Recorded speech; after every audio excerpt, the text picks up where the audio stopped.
Hello নমস্কার বন্ধুরা, freaking মানি YouTube চ্যানেলে আবার তোমাদের ওয়েলকাম জানাই। So guys, fire button size আর সেনসিটিভিটিটা যদি পারফেক্ট থাকে তাহলে কিন্তু মোটামুটি সব বন্দুক দিয়েই কিন্তু হেডশট মারা সম্ভব।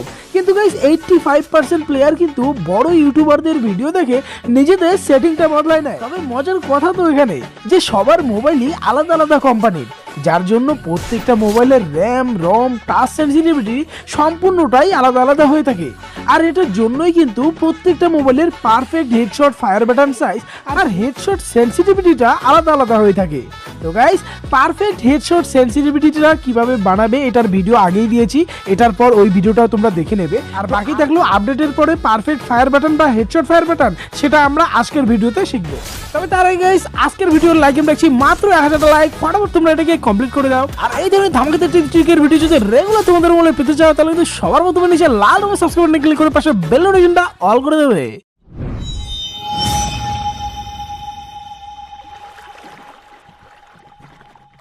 সো গাইস, আমরা যখন কাস্টম এইচইউডিটাকে দুই ভাগে ভাগ করব তখন বাঁদিকে আমরা একটা লেফট ফায়ার বাটন পাবো। তো এটাকে তোমরা একদম মনে করে সেটিংয়ে যাবে আর লেফট ফায়ার বাটনটাকে অলওয়েজ করে রাখবে। সো গাইস, এই লেফট ফায়ার বাটনটা সবথেকে বেশি কাজে লাগে তাড়াতাড়ি গ্লোয়াল বসার ক্ষেত্রে বা উইথাউট স্কোপ AWM ফায়ার করার জন্য। তো সোজা কথা বলতে, তোমাদের মোবাইলের র্যাম যতই হোক না কেন, মোবাইলের সাইজ যত বড়ই হোক না কেন, তোমাদের লেফট ফায়ার বাটনের সাইজটা সব সময় 85% রাখতে হবে। তার কারণ এটাই 85%-এও এই লেফট ফায়ার বাটনের সাইজ অনেকটাই ছোট থাকে। সো একইভাবে আমরা ডান দিকেও একটা ফায়ার বাটন পেয়ে যাই যেটার সাইজ সব থেকে ছোট আমরা 10% পর্যন্ত করতে পারি আর সব থেকে বেশি 100% পর্যন্ত রাখতে পারবো।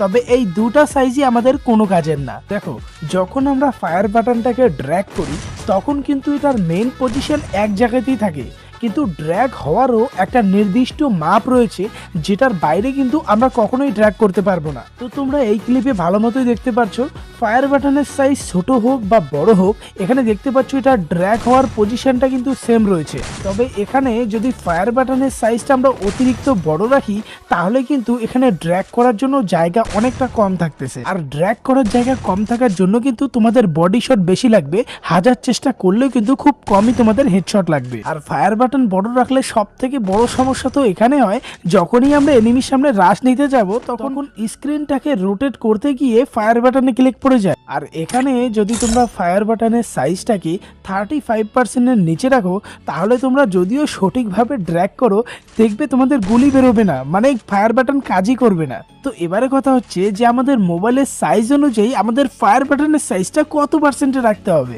সো গাইস, যদি তোমাদের মোবাইলের সাইজটা একটু ছোট হয়ে থাকে তাহলে তোমরা সবার প্রথমে তো কাস্টম এইচইউডিতে যাবে আর ফায়ার বাটনে তোমাদের যে থাম্ব বা বুড়ো আঙুল যেটা রয়েছে সেটা প্রথমে দেবে। তারপরে তোমরা ফায়ার বাটনের সাইজটাকে কমা বাড়া করবে আর তোমাদের বুড়ো আঙুল অনুযায়ী তোমাদের ফায়ার বাটনের সাইজটাকে অ্যাডজাস্ট করে বসাতে হবে। এমনভাবে সাইজটা রাখবে যাতে তোমাদের বুড়ো আঙুল দিয়ে খুব সহজেই ফায়ার বাটনে ক্লিক হয়ে যায়। আর এটা সাইজ অ্যাভারেজলি 51 বা 52 এর মধ্যে সবার থাকে। তো এবারে কথা হচ্ছে যেই সমস্ত মোবাইলের র্যাম 2GB বা 3GB, দেখো এই সমস্ত মোবাইলের প্রথম কথা হচ্ছে র্যাম একটু স্লো কাজ করবে, মোবাইলটা স্লো কাজ করবে। আর সব থেকে বড় কথা, এটার যে টাচ সেন্সিটিভিটি আছে বা রেসপন্স আছে সেটাও কিন্তু অনেক স্লো হবে। তো এই অবস্থায় কিন্তু তোমরা তোমাদের ফায়ার বাটন সাইজটাকে কখনোই ছোট রাখতে পারবে না, তার কারণ ছোট রাখলে অনেক সময় দেখবে মিস ফায়ারের সমস্যা করবে, মানে এনিমি আসে তোমরা গুলি করবে, গুলি বেরোবে না, জাস্ট ড্র্যাগ হবে উপরের দিকে। তো এই অবস্থায় কিন্তু তোমাদের ফায়ার বাটনের সাইজটা 53%, 54 এবং 55%-এর মধ্যেই রাখতে হবে।